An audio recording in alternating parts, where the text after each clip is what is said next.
Alors, on continue le travail ici sur le texte. Donc, je resélectionne tout le titre, y compris la balise.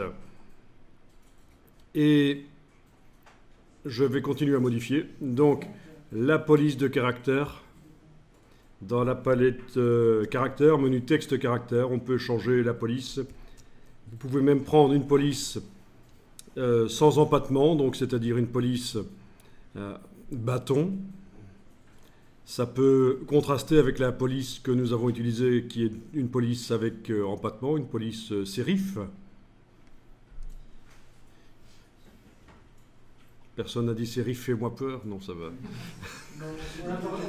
Vous n'avez pas osé. Faut la laisser celle-là. Merci. On va pas s'en sortir si on commence comme ça, c'est sûr. Alors, je redimensionne comme il faut, je modifie l'interlignage et je suis libre de modifier l'interlignage comme je veux puisque dans la palette texte paragraphe, j'ai été libéré, ne dites pas délivré non plus, de la grille de ligne de base. J'ai été libéré le paragraphe de sa contrainte de coller sur la grille de ligne de base. Bien. Après quelques petites modifications que je vous laisse choisir, vous choisissez également donc la couleur, si vous voulez donner une couleur, oui, oui. Une couleur, attention, pas une couleur de contour, mais bien une couleur de fond de la police. Voilà. Alors, je vous montre au passage quelque chose qui arrive assez souvent. Quand on fait du InDesign, je le vois très souvent chez les débutants, c'est ceci. Ça. On le voit très souvent chez les débutants comme erreur et ils se demandent mais c'est quoi, pourquoi ma police est pourrie? Mais en fait, c'est tout simplement parce que, en plus de mettre la couleur de fond, il y a une couleur de contour. Donc ça vient de là. Donc faites attention à ça, évidemment. Là, j'annule pour aller en arrière. Je vous ai juste montré ce que ça donne. Mais je le vois très très souvent chez les débutants en InDesign. Ils se retrouvent avec une police qui a, en plus de la couleur de fond, une couleur de contour.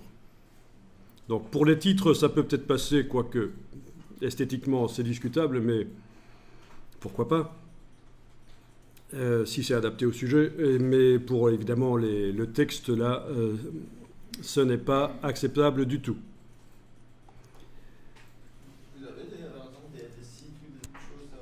Alors pour les normes, il y a les modèles dont on a parlé l'autre jour. Hein. Je vous ai donné un lien. Et sinon, il y a les grilles qui donnent une bonne idée de ce qu'il faut faire au niveau de la mise en page. Est-ce que je vous ai montré le site 60 millions de graphistes? Non. Bon, je vous montre ça. Plutôt, je vous ai montré l'autre jour le système des grilles de InDesign avec plein d'exemples disponibles là qui montrent. Mais ce qu'il ne faut pas faire, c'est répertorier notamment dans un site qui s'appelle 60 millions de graphistes. Très intéressant, qui répertorie tout ce qu'il ne faut pas faire. Donc voilà, 60 millions de graphistes. Régulièrement, ils ajoutent des nouvelles affiches qui sont plus atroces les unes que les autres. Donc, voilà. Ah, la randonnée du boudin. Oh non. Non, pas la randonnée du boudin. Oui, oui. Bon, ça c'est les exemples de choses à pas faire.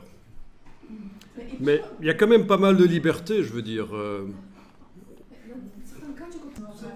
C'est souvent fort rempli et l'intégration photo et fond, utilisation de dégradés, utilisation de polices qui sont fort graphiques.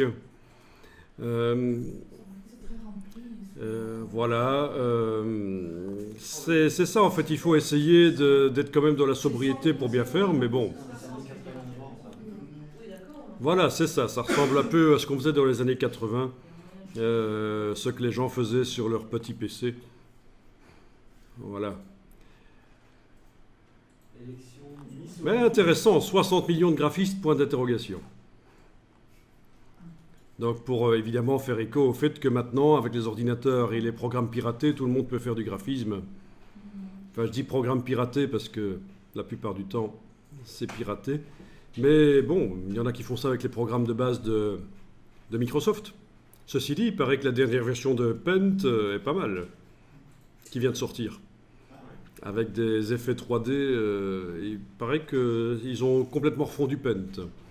Ce logiciel qu'on prenait comme référence pour être le sommet de la pourriture. C'est là où